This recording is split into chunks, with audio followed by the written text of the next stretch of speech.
हिंदी कहानी रंगा सियार पंचतंत्र की कहानी है।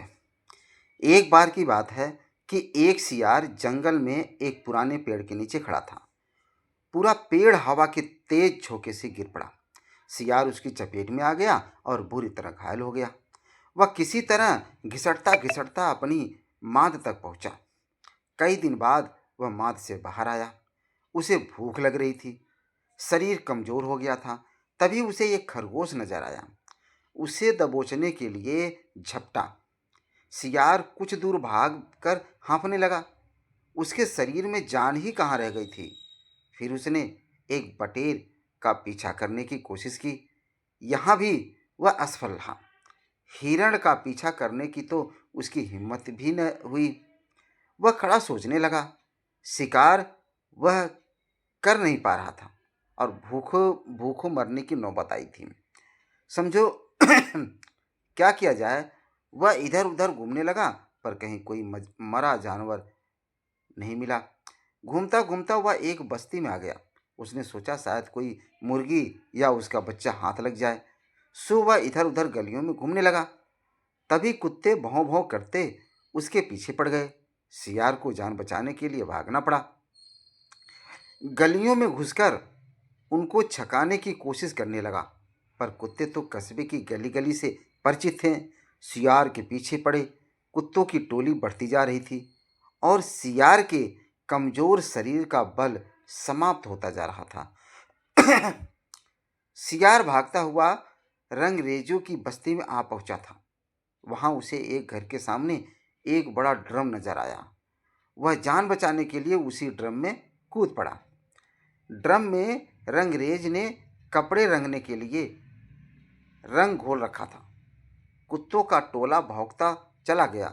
सियार सांस रोककर रंग में डूबा रहा। वह केवल सांस लेने के लिए अपनी थुथुनी बाहर निकालता। जब उसे पूरा यकीन हो गया कि अब कोई खतरा नहीं है, तो वह बाहर निकला। वह रंग में भीग भीग चुका था। जंगल में पहुंचकर उसने देखा कि उसके शरीर का सारा रंग हरा हो गया है। उस ड्रम में रंगरेज ने हरा रंग घोर रखा था। उसके हरे रंग को जो भी जंगली जीव देखता, वह भयभीत हो जाता। उनको खौफ से कांपते देखकर रंगे सियार के दुष्ट दिमाग में एक योजना आई। रंगे सियार ने डर कर भागने भागते जीवों को आवाज दी, भाइयों भागो मत, मेरी बात सुनो। उसकी बात सुनकर सभी भागते जानवर ठिठके। उनके ठिठकने का रंगे सियार ने फायदा उठाया और बोला, देखो देखो मेरा रंग, ऐसा रंग किसी जानवर का धरती पर है नहीं, नहीं ना। मतलब समझो, भगवान ने मुझे यह खास रंग देकर तुम्हारे पास भेजा है। तुम सब जानवरों को बुलाओ या बुला लाओ, तो मैं भगवान का संदेश सुनाऊं।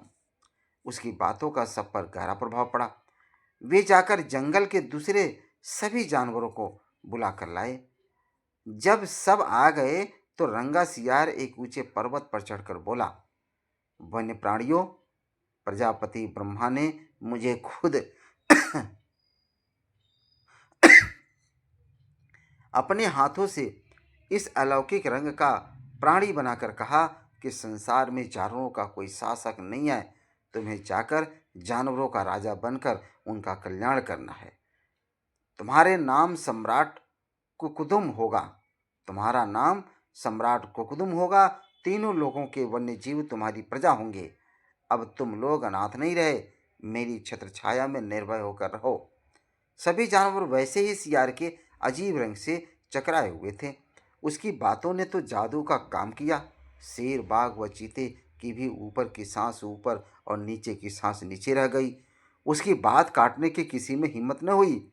देखते ही देखते सारे जानवर उसके चरणों में लौटने लगे और एक स्वर में बोले, हे ब्रह्मा के दूत, प्राणियों में श्रेष्ठ कुकुदुम्ब, हम आपको अपना सम्राट स्वीकार करते हैं।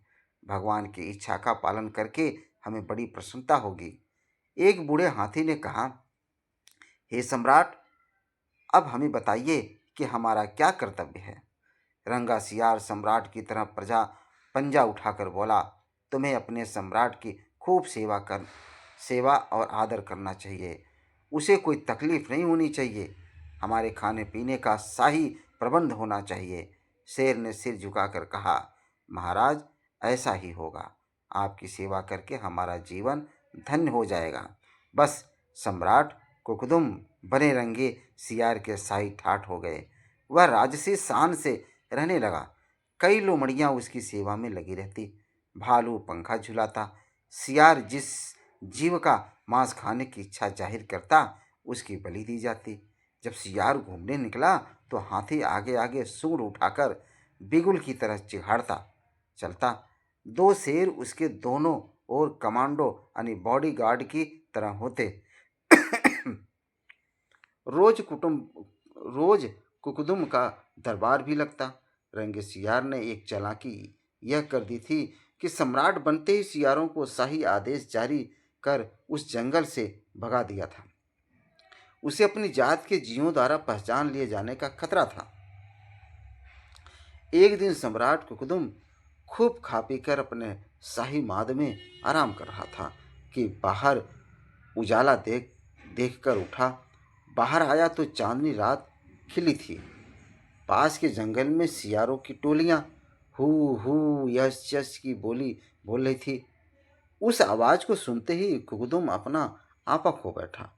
उसके अंदर के जन्मजात स्वभाव ने जोर मारा और वह भी मुंह चांद की ओर उठाकर और सियारों के स्वर में मिलाकर हु हु करने लगा। शेर और बाघ ने उसे हु हु करते देख लिया। वे चौंके। बाघ बोला, अरे, यह तो सियार है। हमें धोखा देकर सम्राट बना रहा। मारो नीच को। शेर और बाघ उसकी ओर लपके और देखते ही देखते उसका तिया पांचा कर डाला। सीख क्या है दोस्तों? नकलीपन की पोल देर या सबेर जरूर खुलती है। तो दोस्तों, यह कहानी आपको कैसी लगी? इस चैनल को आप सब्सक्राइब जरूर करें और इस कहानी को अपने दोस्तों के साथ शेयर करें। धन्यवाद।